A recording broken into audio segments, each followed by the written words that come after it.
Hello, hello, Gemini Collective. Kamusta po kayong lahat? Ako po ito si James from James Tarot PH. Ito po ang inyong July 6 hanggang 12 reading. Alamin natin kung ano pa naghihintay sa inyo. But first, ihanda mo na Gemini ay yung isang tanong ha. Kung meron kang isang question tapos gusto mo siyang masagot, hawakan mo yan. Sa dulo po atin po yung sasagutin by using these cards. Okay, let's begin. Holy Spirit, Spirit guides, guide us for today. Inhale and exhale your cards for the week. Ooh, wow, a celebration. Napakaganda. Siya nga pala mga mahal kong Gemini, thank you sa lahat po ng mga hindi nag-i-skip ng ads, nagla-like, nagko-comment, at patuloy po sumusuporta sa atin every time po na meron tayong libreng reading para po sa inyo. So keep on liking, keep on commenting, and thank you for not skipping your ads. Hello rin po sa mga new subscribers. Hello, hello, hello. So in the back of your energy for the week, meron kang, wow, 9 of Cups. Nako, panahon na for you, Gemini, para mag-wish ngayon. Sige na, mag-wish ka na dyan. Pumikit ka na ngayon. At idulog mo na yung wish na yan. Okay? Kitang-kita ko dito, Gemini, na napaka-fulfilling. Napaka-fulfilling ng linggong ito para sa'yo. May mga matutupad, may mga gaganda yung andar ng isang sitwasyon. Akala mo hindi pabor sa'yo pero sa dulo pabor pala. No? Panahon to para ilapit mo ang iyong sarili sa iyong mga pinapangarap. Ito yung linggo na i-fulfill natin, tutuwirin natin at aabutin natin yung mga bagay na alam nating kaya nating gawin patungkol sa ating mga wishes. Example, this week naayos yung papeles. This week dumating yung approval. This week dumating yung sagot na matagal mo nang hinihintay. This week dumating na yung isang bagay na akala mo for a very long time matatenga pero ibibigay pala ngayon. No? So congratulations. Kita ko yung pag-upo mo dito, very contented, very happy, at talaga namang you will find something beautiful this week. Congratulations. Especially in your core energy, talagang magdiriwang tayo. Marami kang bubuksan na cases ng birdyaan para manlilibre ka pa. O kaya ito yung panahon kung saan i-gather mo yung family and friends, telling them of the good news na talagang nakuha mo this time. Nakita ko parang nakapasa sa isang training or meron kang matagal na inaasahan at ngayon lang talaga siya darating. So congratulations. Panahon to ng anihan, panahon to ng pag-harvest ng isang magandang balita na pinaghirapan mo. So congratulations. Asahan ngayon ang isang announcement. Congrats po. Okay? The three of cups rather, dalawa kunin natin. You have the Hermit card and the Ace of Pentacles. Yes. Ngayon, you are shining, Gemini. Nagliliwanag ka, no? Talaga namang ikaw ang namayani, ikaw ang pinili. Parang narinig ko, panahon mo to. Time mo na to. Na pagkalooban ka, tinan mo naman, salong-salo mo, di ba?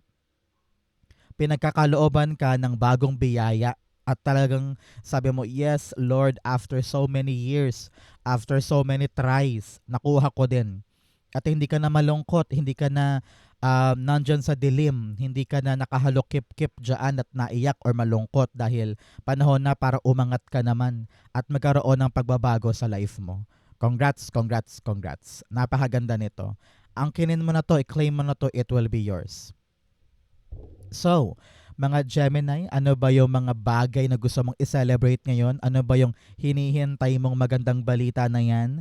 Comment down below, i-manifest natin sabay-sabay para matupad para sa'yo. Okay? In the area of what you need to focus on, meron kang the Page of Wands. Kailangan mo mag-focus sa isang bagong bagay na alam mong kayang-kaya mong panghawakan. Kayang-kaya mong kunin yung responsibility. Pinapayuhan ka ngayon na itapon mo na sa bintana lahat ng takot mo.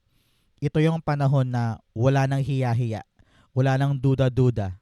kaya ko to.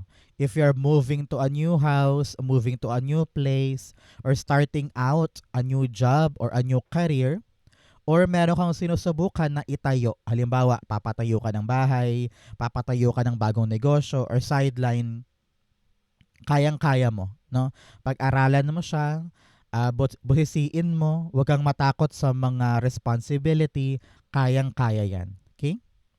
Sabi nga dito, try mo lang, subukan mo lang, huwag kang matakot. Page of Wands, the Four of Wands. Nako, sabi dito ng yung spirit guides, ito yung magfulfill ng dream mo eh.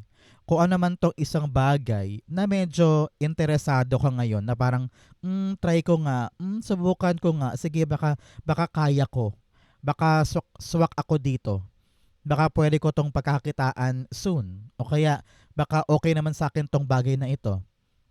You will celebrate with family. Dalawang cards na ito, ang nakita kong selebrasyon, tagumpay, stability ng buhay. It will give you the peace of mind. Parang masasagot nito lahat ng needs ng family. Hindi ka na mag-aalala for the next years or the next 4 years dahil okay na ang lahat, no? Meron kang milestone talaga na makukuha this time. Kaya sabi dito, take responsibility. Hindi porket nakuha mo na, successful na, kampante ka na kaagad. No. Panahon to para magseryoso, para tiyakin na tatagal sa akin to for a very long time. Congratulations. Okay? So, mga Gemini, ano pong ginagawa nyo today while watching this video? Ikaw ba naglalaba, nagluluto, or ready lang matulog after this reading? Comment down below po.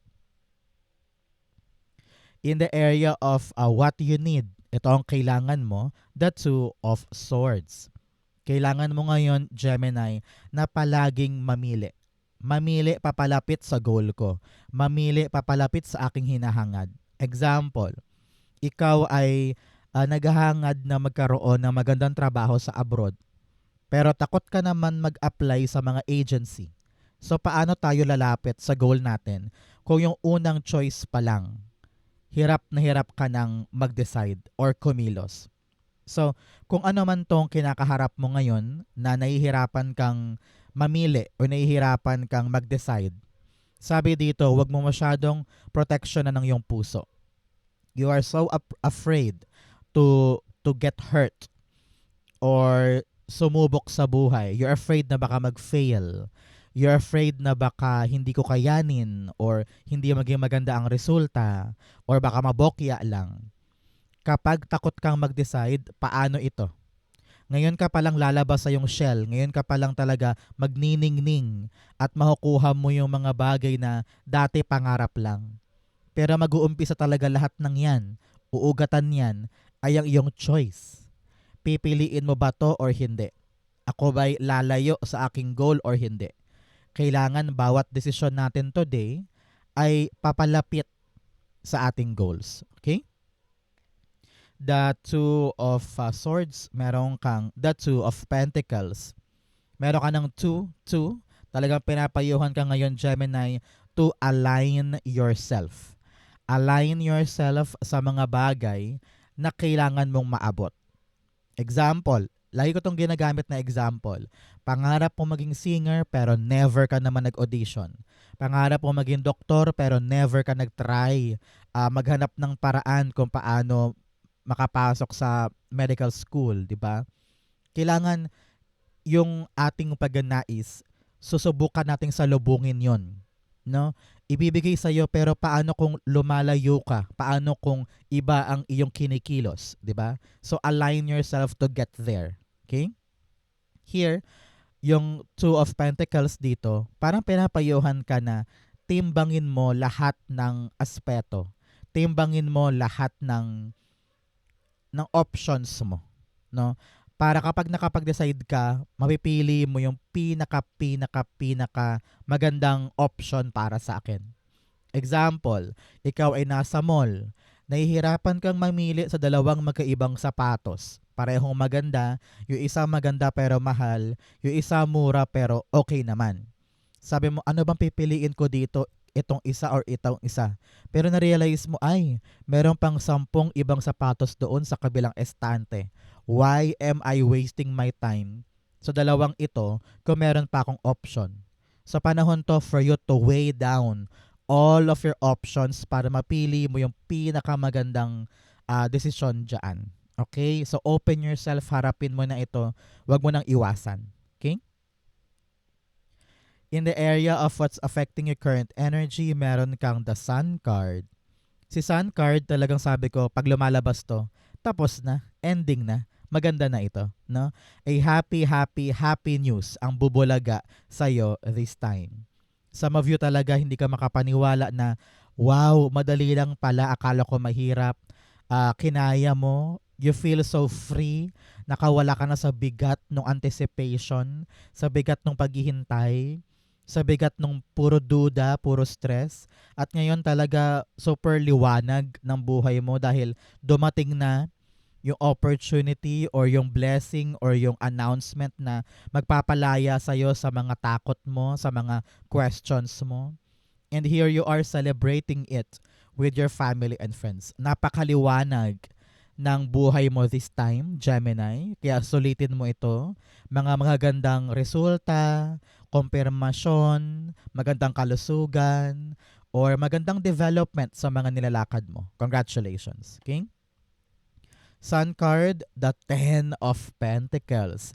Kung ano man yung inaasikaso mo, it will give you something that is long-term, realistic, stable, at talaga namang kakapitan mo for a very, very, very long time. Kung ito man ay negosyo, trabaho, project, or kaching-kaching na panalo, naku ngayon pa lang, kinakongratulate na kita. This is one of the luckiest abundant energy for you, Gemini, no? So, ngayon ka magiging seryoso, magiging konkreto yung pangmatagalan. So, congratulations, enjoy the journey, enjoy the good things dahil simula pa lang to ng pangmatagalan mong pagpaldo. Congrats po. Nakita ko dito papeles. May involve itong papeles sa dapat pirmahan. At kapag pumirma ka na dyan, alam mo na, legit na yan, dire-diretso na, good thing na. Maaring pipirma ka ng loan, pipirma ka ng kontrata, or pipirma ka ng housing contract, ganyan. So, congratulations, okay? In your near future, meron kang the Queen of Pentacles. Si Queen of Pentacles, sinasabi dito na aalagaan mo talaga. Ito na yung buhay mo in the near future. Aalagaan mo yung blessing na ito. Itong blessing na ito. At tina mo naman napakalago. Nag-multiply, nag-triple yung paunang biyaya sa'yo. Nagawa mo siyang ingatan, nagawa mo siyang ilagay talaga, iswak sa iyong buhay. Nag-align. Nag-align ka doon sa energy ng blessing. Kaya ayun, panalong panalo ka. Para kang yumaman dito or naging stable yung negosyo mo, stable trabaho, hindi ka na mamroblema pagdating sa pera, pagdating sa mga bayarin, pagdating sa mga bills, meron at meron kang madulukutan para pambayad sa mga yan.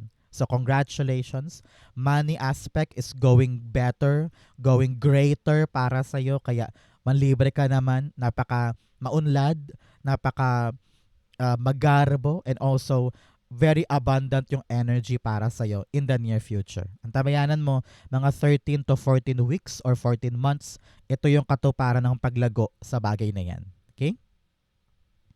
Queen of Pentacles, the Justice card. Talaga namang gumaganti sa iyong kapalaran, no? This is divine justice, a good karma. Na-harvest mo yung magandang energy dahil sa mga pinaghirapan, pinagpuyatan, inilaban noon, no? So ngayon mo siya aanihin. Ngayon mo siya malalasap na parang, ay, buti pala nilaban ko yon. Ay, buti pala tinapangan ko. Ay, buti pala sumugal ako. Ay, buti pala hindi ako sumuko. So ang kapalit ng lahat ng sakripisyo na yon at sa pananalig kay God ay divine hustisya. No?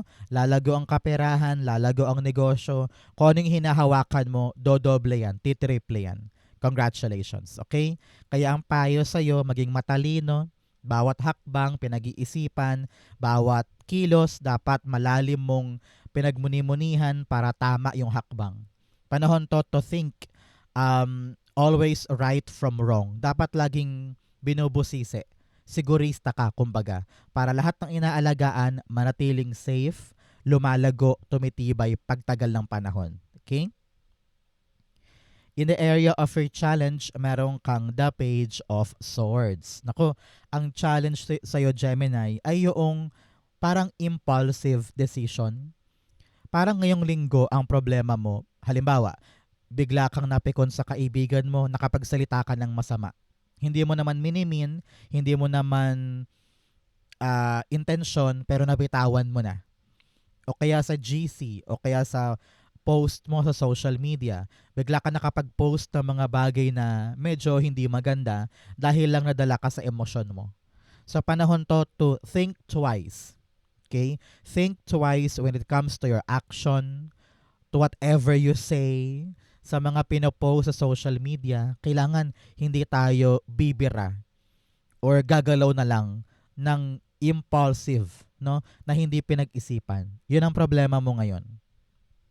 Pinapayuhan ka rin na lumayo ka na sa mga GC or group chats na ang usapan lang naman doon ay puro chismis, buhay ng ibang tao, baka madamay ka, no? Ganon din sa barangay, no? Make sure na umiiwas ka sa mga ganyang umpukan to make sure na lumalayo ka sa conflict or negative energy. Okay?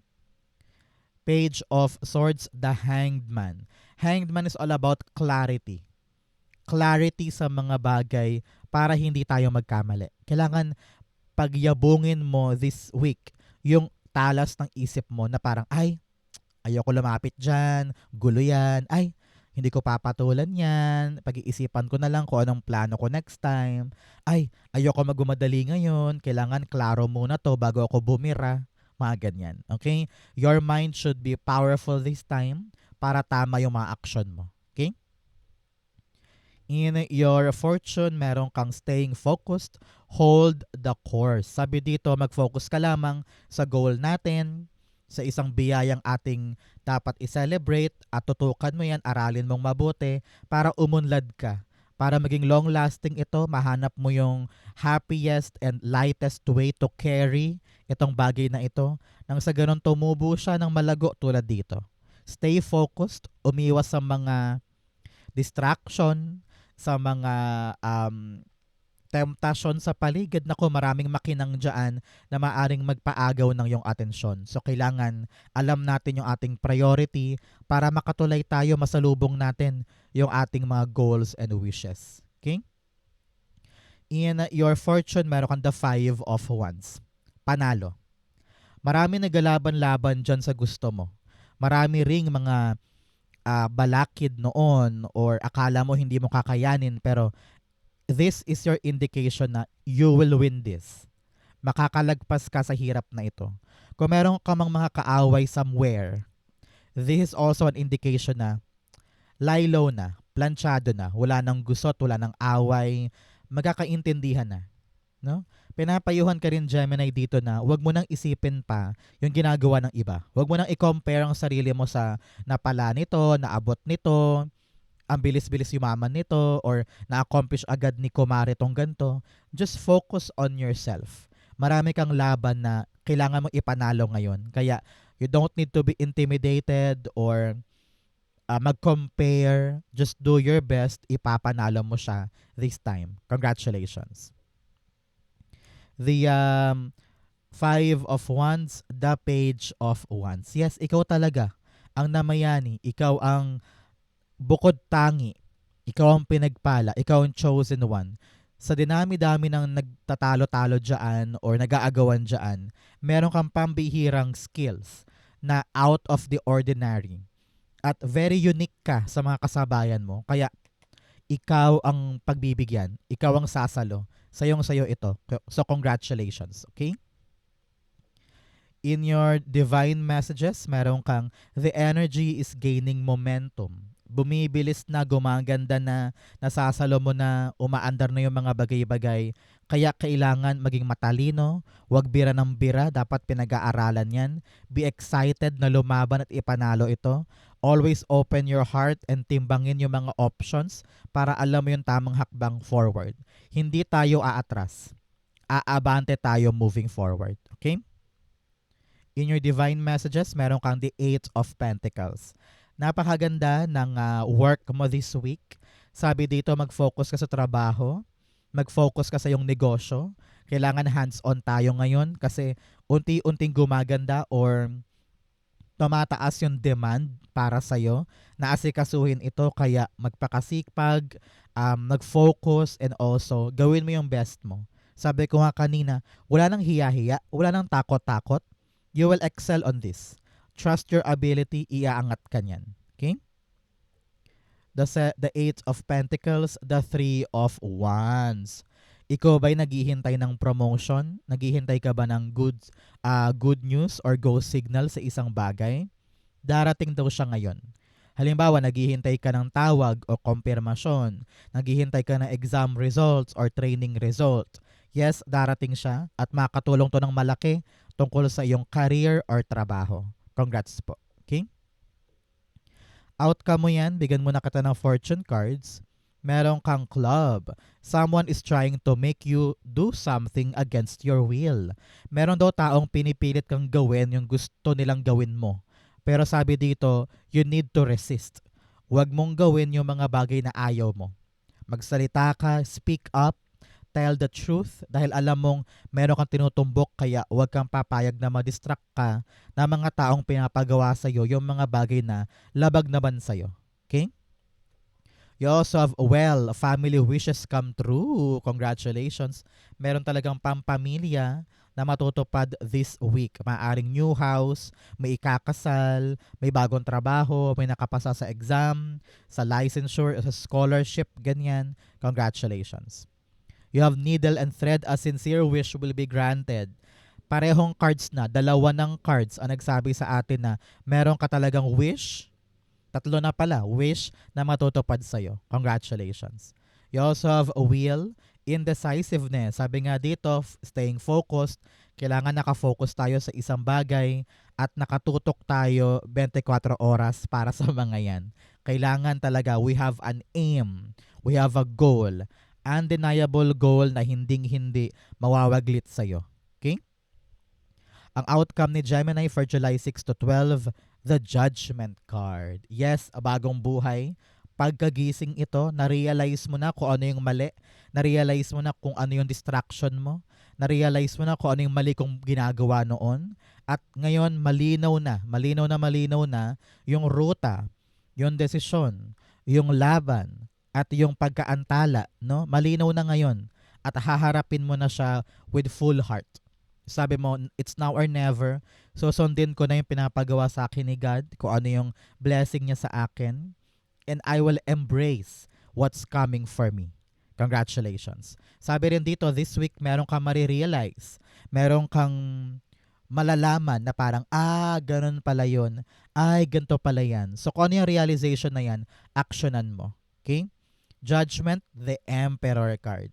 Tinatawag ka na maging matapang, maging palaban, depende sa mga marirealize mo. Example, this week na-realize mo, ay mali pala tong gantong ginagawa ko, actionan agad. Maging matapang ka na itama. Huwag kang masanay sa isang bagay na na-realize mong mali pala. Ganon din halimbawa sa relasyon. Kung na-realize mo, ay super stressful pala tong ginagawa namin dahil dito. So, magpapakatapang ka para i-correct. Magpapakatapang ka para ituwid. No? So, be brave, embrace the reality, at dadalhin ka niyan sa tamang direksyon. Congratulations. Okay? So, Gemini, ano yung one question mo? Isipin mo na ngayon. Inhale and exhale the answer to your question. You have the Three of Swords, the Wheel of Fortune, and the King of Cups. At the bottom, meron kang the King of Wands. Sabi dito, maging matapang ka ngayon na abutin, puntahan, tuparin yung iyong plano. May plano ka pero medyo takot ka or nag-aalangan ka dahil marami ka nang naranasan na heartbreak. Marami ka nang naranasan na pain, rejections, disappointments, pagkadismaya. Pero sabi nga dito, do not let your heartbreak or your painful past ruin your life now. Huwag mong hayaan na magkahalo yung past and present. Kung talagang natuto ka dito sa mga nangyari in the past, hindi na yan mauulit. Kaya kailangan i-modify mo ngayon yung plano mo. Yung laban mo na yan, yung gusto mong mangyari. Because kakampi mo ang swerte ngayon. Magbabago na yung kapalaran mo. From loneliness, from sadness, from pain, from suffering, from struggle, may pagbabago. Makakaranas ka rin ng kapayapaan, peace of mind, clarity, contentment, and happiness. Basta sundin mo lang ang puso mo at isip mo, dapat magkatugmayan para yung pinaglalaban at kilos ay talagang fulfilling, satisfying. Sa panahon to for you to really change your life for the better. Panahon to para iangat mo ang sarili mo. Huwag ka nang makinig sa or huwag mo nang alalahanin pa yung pangit mong dinanas noon. Charge forward. Be brave. Be strong. Magkaroon ka ng fighting spirit para ilaban yan. Dahil yan ang babago sa buhay mo. At dyan ka talaga makakaramdam ng kapayapaan at kaligayahan. Dahil malapit yan sa puso mo. Okay? Sa panahon to relax. Sabi mo, hinga-hinga. What I want will come to me. What I need will come to me. I just need to be brave para umikot yung kapalaran ko in my favor. Okay? If you're waiting for a yes or no, the answer is yes. Maganda yan. Okay yan. Kailangan lang talagang magpakatibay ka to do so. Okay? Congratulations. So Gemini, yan po yung isang tanong, isang sagot. Ganon din po ang yung July 6 to 12. Saan ka naka-resonate? Comment below. Babasahin ko po yan. Thank you, Holy Spirit, Spirit Guides, for the clarity for today. Thank you, Gemini, for watching hanggang dulo. I love you. This has been James for James Taro PH. God bless everybody.